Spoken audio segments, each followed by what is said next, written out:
Welcome, ladies and gentlemen. This is Scagly Bones, back again with another video. Once again, we are here on the public test realm, looking at patch 2.1.2. And we are here with kind of a little update to the video we did 3 days ago, looking at our Blessed Hammer build.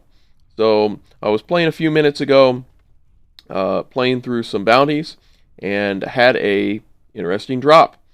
Well, it's not really that interesting, but it is a great drop for the build that we're trying to do. And I had a lower level one, and I got a weapon that was double the damage, so I switched over to that weapon, and I continued to use the build, which is still very effective, but this weapon is far more effective. Of course, it was quite a bit upgrade from the weapon I have, which I'll show you because I put it on my Templar because it was still a better upgrade for what my Templar had. So originally I was using this Wildwood, and the original weapon that I had was Justinian's Mercy, which I had on before the Wildwood. The only difference was the damage was only about 250 damage per second. So of course, this Wildwood being at 507 damage per second was quite a bit upgrade for that old Justinian's Mercy that I had. And I had been running about 15 levels with the old Justinian's Mercy. So, picked up this new Justinian's Mercy. Now, if you notice, there is a legendary affix on it that says Blessed Hammer gains the effect of the Dominion rune. As we talked about in the previous video 3 days ago, the nice thing about Blessed Hammer is it only costs 10 Wrath.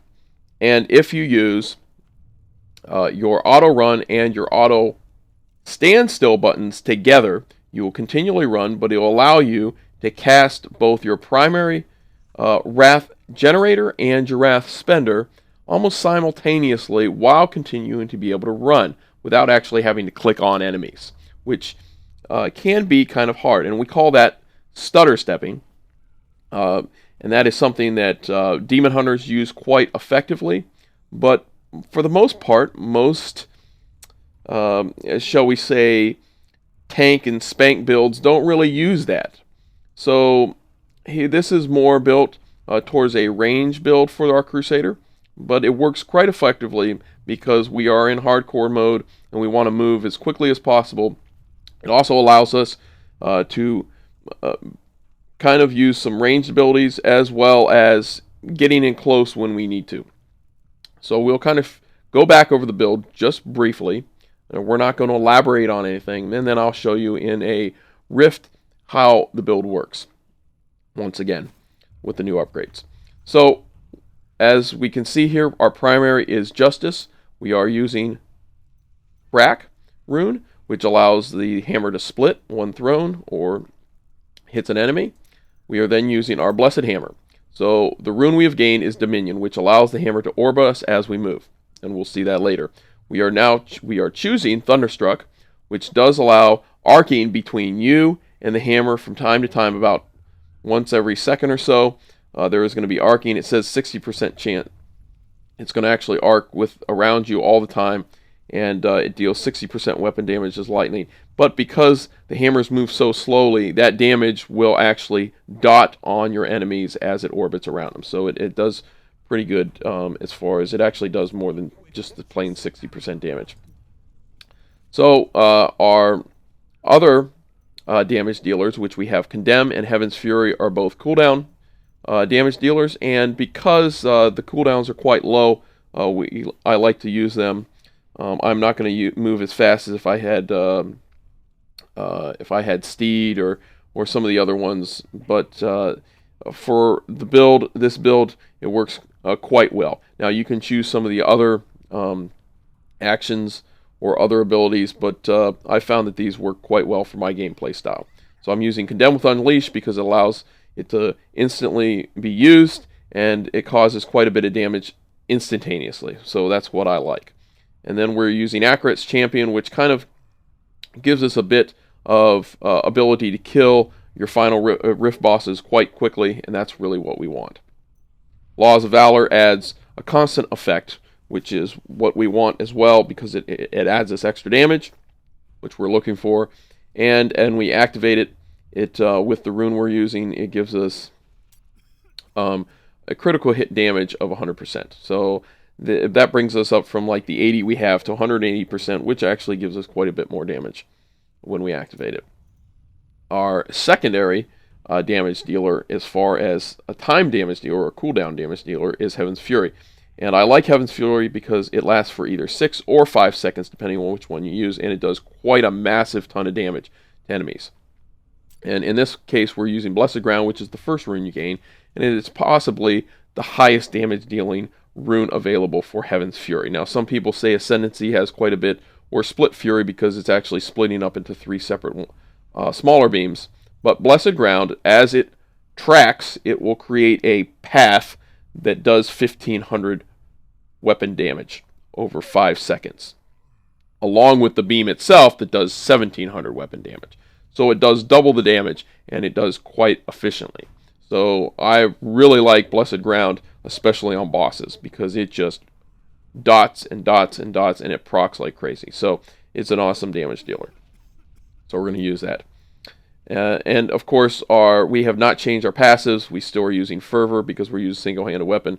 We're using Indestructible just because we are in hardcore mode and we don't really want to die. And if we die once every 60 seconds, you get a death once every 60 seconds, and you come back to life instantly, even though you're in hardcore. And you get some extra increased damage, and you also gain life per kill for 5 seconds. So that's pretty good.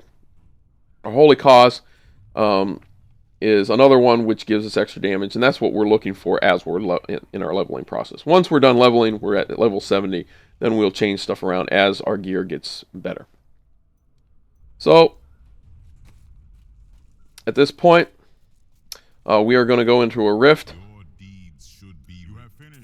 I almost forgot to turn in something from the previous gameplay, but we're now going to go into our Nephilim rift, and we are going to I'm going to show you exactly how this build works. Now, one other quick thing. If you'll notice, I am using a ruby in this. That's adding the extra damage. Using other gems really isn't that effective at this level of gameplay. And I'll kind of show you why once we get back from this rift. So if you notice, I'll cast about 3 Blessed Hammers, and then I'll use my primary Wrath Regenerator, which is my Justice, and that'll add damage, because if you notice, my Blessed Hammer does damage even though I'm not actually casting it, because once it begins to orbit, it orbits for 6 seconds, and then I can kind of let it go. And I only need no more than 2 or 3. So each individual one will do 60% weapon damage. So the more you have out, the more damage it's going to deal over time. So the more you can cast it, the more efficiently and more quickly it's going to kill your enemies.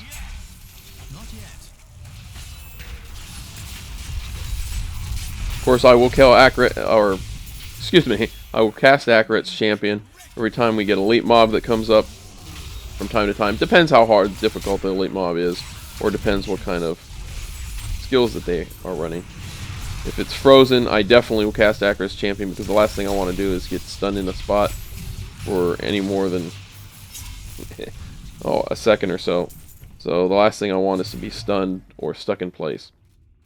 So Akarat's Champion does effectively make you immune to your crowd control effects, which is quite an advantage. Plus it adds that extra damage with Firestarter.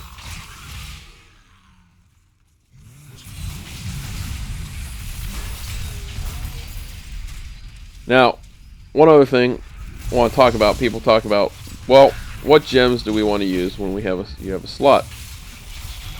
Now, the nice thing about this weapon, if you notice, it was a level 57.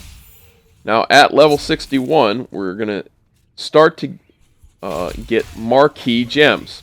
Marquee gems will start to drop because level 61 was a new level. Prior to Reaper of Souls, level 60 was the highest that you could get in Diablo 3. Well, once they brought out Reaper of Souls, they brought out marquee gems.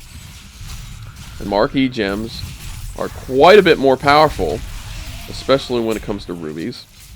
They had quite a bit more damage than the rubies that I have now. And they drop, that's all they drop. the lesser gems will not drop anymore once you reach 61. So 4 levels from now, which is still pretty good for a legendary item. Normally I'll use a legendary weapon for 10 to 15 levels. I use it quite a bit more than I'll use a yellow weapon with the same stats. Because normally a legendary weapon has a bit more, shall we say, strength. It has more damage. It'll tend to have more damage. It just rolls with better stats, so you get to use it for quite a bit longer than you would with a normal item. Yellow items are better than blue items. You can use them a little bit longer than blue items. And legendaries obviously are better than, or even better than our yellow items. Green items or set items work pretty much on the same principle as our legendary items. The only difference is with your green items, they are set items and you aren't going to have a legendary affix with your green items like you can have on some of your legendary items. So up until we hit probably level 65 or so, we are going to put rubies instead of emeralds into our weapons because we want to gain that extra damage. And up until we start getting paragon points, we're really not going to be focusing on critical hit damage or critical hit chance as much.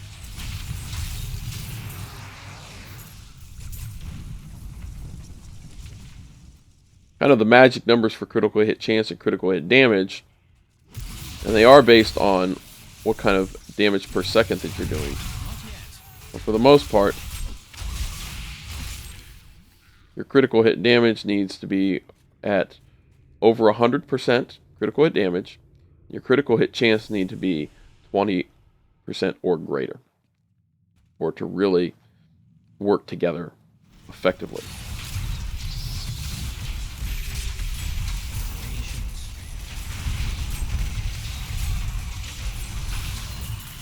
As you can see here, even though Blessed Hammer doesn't do nearly as much damage as some of your other secondaries. For instance, Shield Bash does 700% damage plus an extra 300% damage. For your blocking, your Sweep Attack does 400% damage. Your Blessed Hammer only does 320% weapon damage. So it's more like a primary user, in fact, or a primary generator. In fact, if I go over to, let's see here, if I go over to Slash and I put on Crush, I'm going to be getting almost the same damage as I would with Justice or with Blessed Hammer. So people are like, why do you use Blessed Hammer? Because its wrath cost. It's quite a bit less. If I use Fist of Heavens, it's going to cost me 30 wrath. It's 3 times the amount of wrath that I use. So I can get quite a bit more cast Blessed Hammers. I can get 3 Blessed Hammers for the same cost of 1 Fist of Heaven. Now, I'm not saying Fist of Heaven isn't very efficient, very good. It is good if you have the right equipment.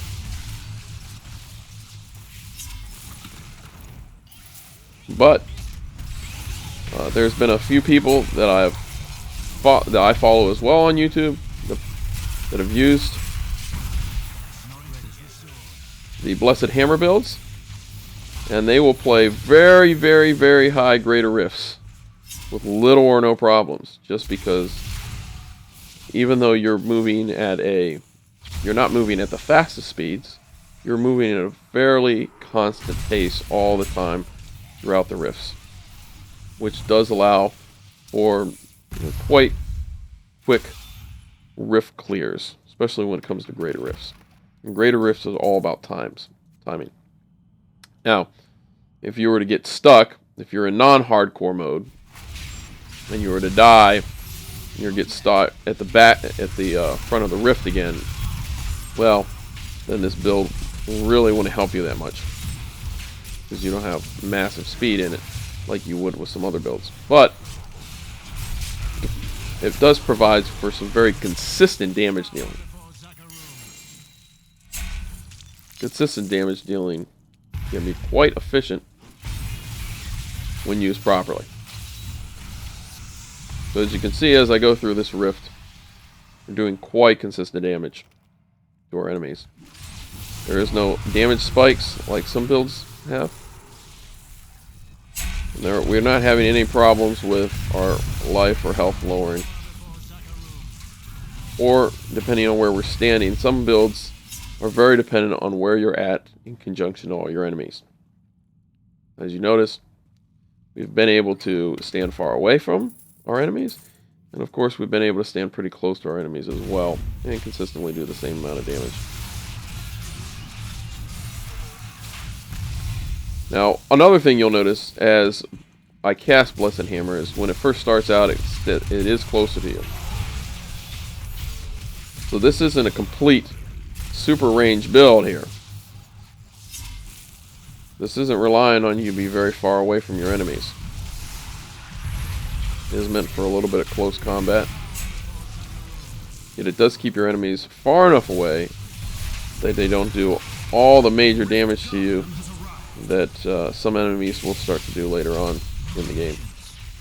Of course, we pop our Akrat's champion with the Rift boss, and the Rift boss is dead.